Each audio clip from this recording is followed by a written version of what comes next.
তো ফরেজ বাংলার পক্ষ থেকে সবাইকে জানাই আন্তরিক শুভেচ্ছা এবং স্বাগতম।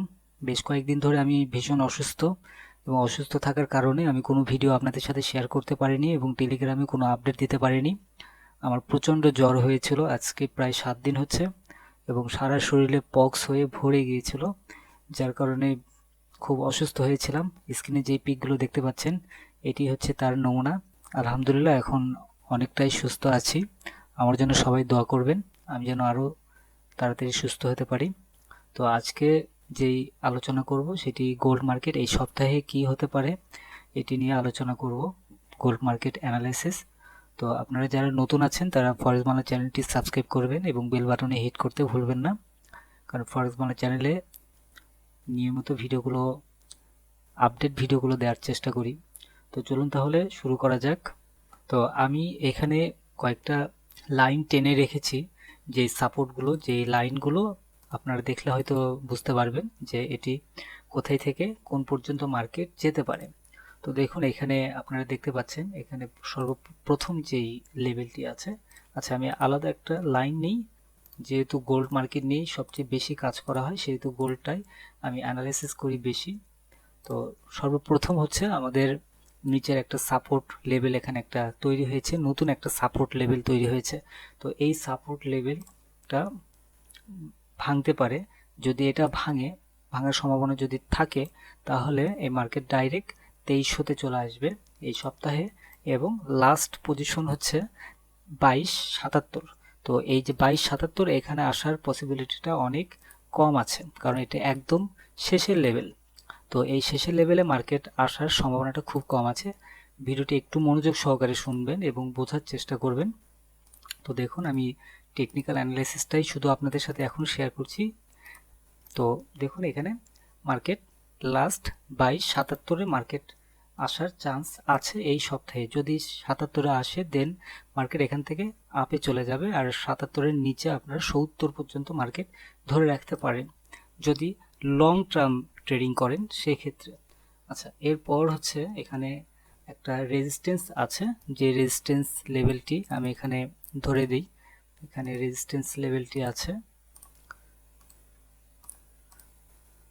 একটু বোল্ড করে দিই। আচ্ছা এখানে রেজিস্ট্যান্স লেভেল আছে 36। তো 36 যদি মার্কেট পার করে 36টা, দেন মার্কেট আরও আপে যাবে। এখান থেকে ধরুন এই 60 পর্যন্ত মার্কেট যেতে পারে 36টা যদি পার করে, এবং তারপর এই 2360 যদি পার করে সেই ক্ষেত্রে মার্কেট আরও আপে চলে যাবে এখানে 2397 পর্যন্ত, এবং এটি যদি পার করে মার্কেট একদম ফুল আপনার 2500 পর্যন্ত মার্কেট যাওয়ার চান্সটি অনেক বেশি আছে।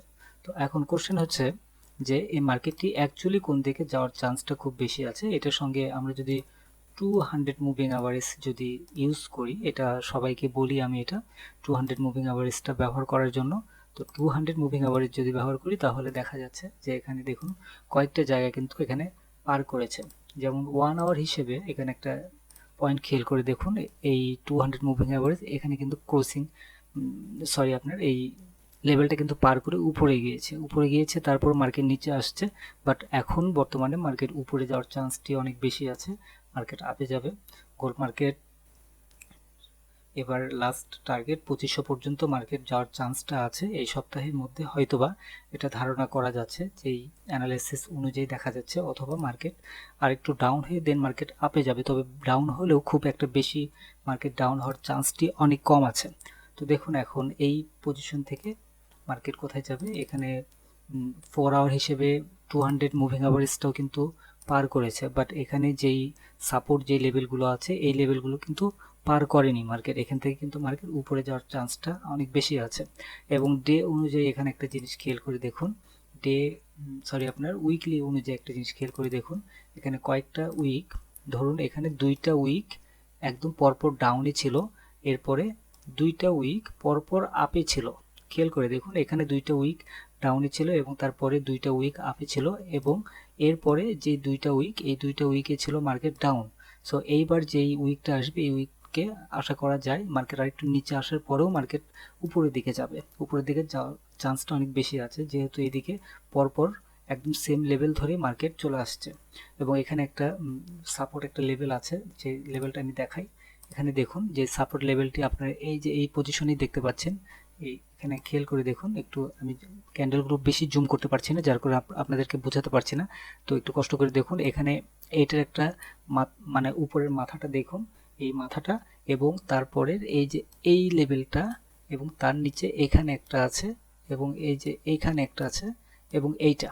তো এগুলো সবগুলো মিলে এখানে কিন্তু মানে যতগুলো আপনার সাপোর্ট লেভেলগুলো আছে, উইকলি যে সাপোর্ট লেভেল, সেই সাপোর্ট লেভেল থেকে কিন্তু মার্কেট ব্যাক করেছে, কিন্তু মার্কেট আরেকটু ডাউনে আসলেও মার্কেট ব্যাক করবে আশা করা যাচ্ছে। এখন এই মান্থলি হিসেবে এখানে একটা জিনিস খেয়াল করে দেখুন, মান্থলি হিসেবে মার্কেট একটা ফল্ট করেছে। যেমন ধরুন গত মান্থে যেটা ছিল যে মার্কেট ডাউনে আসার চান্স ছিল, যেহেতু এখানে একটা কিভাবে ফল্ট করেছে সেটা দেখুন। এখানে দেখুন একটা পিন বার তৈরি হয়েছে, উপর থেকে স্পাইক দিয়ে মার্কেট ডাউনের দিকে চলে আসছে। এখানে দেখুন মানে কিভাবে এখানে ডাউনে চলে আসছে। তো সেম ভাবে কিন্তু এখানে একটা পিন তৈরি হয়েছিল, এখানে এই পজিশনে পিন তৈরি হয়েছিল, কিন্তু এই পিনটা তৈরি হওয়ার পরেও কিন্তু দেখেন এখানে কিন্তু মার্কেট নিচের দিকে আসেনি। সো মার্কেট এখানে কিন্তু ফল করেছে এই একটা মাস মার্কেট একদম উপরের দিকে আছে, আপ ট্রেন্ডের দিকে আছে। এবং এর আগের যে ক্যান্ডেলটা ছিল, সেই মানে আগের যেই যেই ক্যান্ডেলগুলো ছিল, সেই ক্যান্ডেলগুলোও দেখুন এখানে কীরকম হয়েছে। এখানে মানে আপ ক্যান্ডেল কিন্তু তৈরি হয়নি, মার্কেট ডাউন ক্যান্ডেল তৈরি হয়েছে এখানে। বাট এই যে এই পজিশনটাতে দেখুন মার্কেট আপ ক্যান্ডেল মানে ডাউন ক্যান্ডেল তৈরি হওয়ার মতো অবস্থা হলেও মার্কেট পরবর্তী যেই মার্কেটটা ছিল সেখান থেকে মার্কেট কিন্তু আপ ক্যান্ডেল তৈরি হয়েছে। যেমন ধরুন এখান থেকে প্রায় 80%-এর মতো মার্কেট ডাউন হয়েছে, দেন এটাকে কিন্তু আবার আপে গিয়ে এইটার লেভেলটা কিন্তু পার করেছে। তো এখন এখান থেকে আবারও 80%-এর মতো মার্কেট ডাউন হয়েছে। সো এখান থেকে এখন এই মাসে যেটা হবে, এখান থেকে আবারও মার্কেট আপে চলে যাবে। তো 2500-তে যাওয়ার চান্সটা অনেক বেশি আছে মার্কেট। তো এই হচ্ছে ব্যাপার। তো এখানে একটা জিনিস খেয়াল করে দেখুন, এই সপ্তাহে আমাদের মানে ফরেক্স ফ্যাক্টরিতে যেই নিউজগুলো আছে, অনেকগুলো কিন্তু হাই ইম্প্যাক্ট কিছু নিউজ আছে, যেই নিউজগুলোতে আমাদের গোল্ড মার্কেটের উপর অনেক মানে প্রভাব পড়তে পারে। যেমন ধরুন এখানে আনএমপ্লয়মেন্ট রেট আছে, নন ফার্ম এমপ্লয়মেন্ট চেঞ্জ আছে, তারপর আপনার আওয়ারলি আর্নিং আছে, অ্যাভারেজ আওয়ারলি আর্নিং আছে, এমপ্লয়মেন্ট রেট চেঞ্জ, এগুলো অনেকগুলো কিন্তু এখানে এই যে আনএমপ্লয়মেন্ট ক্লেম, এই যেই আপনার নিউজগুলো, এই নিউজগুলোর উপরে কিন্তু ডিপেন্ড করবে। আমি আপনাদের সাথে শুধুমাত্র শেয়ার করলাম টেকনিক্যাল অ্যানালাইসিস অনুযায়ী, বা টেকনিক্যাল অ্যানালাইসিস অনুযায়ী 80%-এর মতো কাজ করে, আর নিউজ অনুযায়ী আপনার 20%-এর মতো কাজ করবে। কেন কাজ করবে? নিউজ অনুযায়ী ফান্ডামেন্টালি শুধুমাত্র সাপোর্ট রেজিস্ট্যান্স এগুলো কোনো কিছুই মানবে না, ট্রেন্ডও মানবে না, কোনো কিছু না, শুধুমাত্র নিউজ আসা মাত্র মার্কেট ওই দিকেই চলে যাবে। তো এই হয়েছে মূলত ব্যাপার। আর এখানে আরও কয়েকটা জিনিস খেয়াল করে দেখুন, যেমন এখান থেকে মার্কেট এই এখানে একটা লেভেল ছিল, সেই লেভেলটা কিন্তু ক্রসিং হয়ে মার্কেট ডাউনে চলে আসছে। বাট এখন কিন্তু দেখা যাচ্ছে যে এই মার্কেটের একটা এই যে এইভাবে কিন্তু একটা লেভেল তৈরি হয়েছে, এখান থেকে মার্কেট এখন ব্যাক করার চান্সটা অনেক বেশি আছে।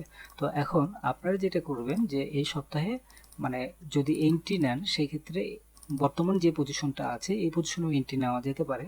বাট এখন এন্ট্রি নিলে আপনাদের যে কাজটা করতে হবে যে আচ্ছা, আরেকটা সাপ্লাই ডিমান্ড অনুযায়ী মার্কেটটি কোন জায়গায় আছে সেটা একটু খেয়াল করে দেখুন। সাপ্লাই ডিমান্ড এই ইন্ডিকেটরটি একদম স্ট্রং একটা ইন্ডিকেটর। যেমন ধরুন এখানে আমাদের এখানে ধরেছে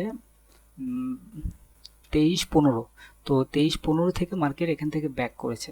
তো এটা আমি ধরলাম না, এটা আমি খুব স্ট্রং ধরলাম না। আর এই যে নিচে বোল্ড আকারে যেই সাপোর্ট জোন যেটা আছে, ডিমান্ড জোন, বোল্ড আকারে যে ডিমান্ড জোন আছে, তো এটা একদম স্ট্রং এটা। তো মার্কেট আরেকটু ডাউনে আসলেও মার্কেট উপরের দিকে যাওয়ার চান্সটা অনেক বেশি আছে। আর এই যে এই পজিশনগুলোতে এন্ট্রিটা নেওয়াটা ঠিক হবে না আমি মনে করছি। তো এই হচ্ছে মূলত ব্যাপার। তো এখন আমি এসএল এবং টিপি এই বিষয়টা নিয়ে এখন আলোচনা করব। প্রতিবারই যেভাবে আলোচনা করি ঠিক সেইভাবে, যেখানেই এন্ট্রি দেন না কেন আপনারা টিপি এবং এসএল কোন পজিশনটাতে আপনারা ইউজ করবেন সেটি আমি এখন আপনাদেরকে বলবো। মার্কেট ওপেন হওয়ার সঙ্গে সঙ্গেও যদি আপনারা এন্ট্রি নেন তারপরও মানে কাজ হবে আমি মনে করছি। যেমন ধরুন এখন বর্তমানে বাই এন্ট্রি নিলে আপনাদের বাই এন্ট্রির ক্ষেত্রে এখানে এসএল হবে 22 20 বাই এন্ট্রির ক্ষেত্রে। 22-20-এ আপনারা এসএল দিতে পারেন, অথবা 22-19-এ, আমি 19টাই আমি ধরে দিলাম বাই এন্ট্রির ক্ষেত্রে 22-19। আর যদি সেল এন্ট্রি হয়, সেল এন্ট্রি হলে আপনাদের এসএল হবে 22-22। অর্থাৎ সেল এন্ট্রি যদি আপনারা নেন সেক্ষেত্রে এই 23-20-এর নিচে যখন মার্কেট যখন আসবে তখন সেল এন্ট্রিটা নিতে হবে, মার্কেট তখন ডাউনের দিকে চলে যাবে। আর যখন মার্কেট ডাউনের দিকে চলে আসবে, আসলে আপনারা টিপিটা নেবেন 22-90, 22-80 পর্যন্ত টিপিটা নেবেন, এবং এই পজিশনটাতে যখন আপনারা এন্ট্রি নেবেন, এই এন্ট্রির নিচে 22-70-এ আপনারা আরেকটা এসএল আপনারা ব্যবহার করতে পারেন। মানে এক কথায় যখন যখন আরেকটা বাই এন্ট্রি যখন আপনারা নেবেন, ঠিক সেই সময় আপনারা আরেকটা এসএল আপনারা ব্যবহার করতে পারবেন 22-70। 22-70-এ আপনারা একটা এসএল ব্যবহার করতে পারেন। তো এই হয়েছে মূলত ব্যাপার।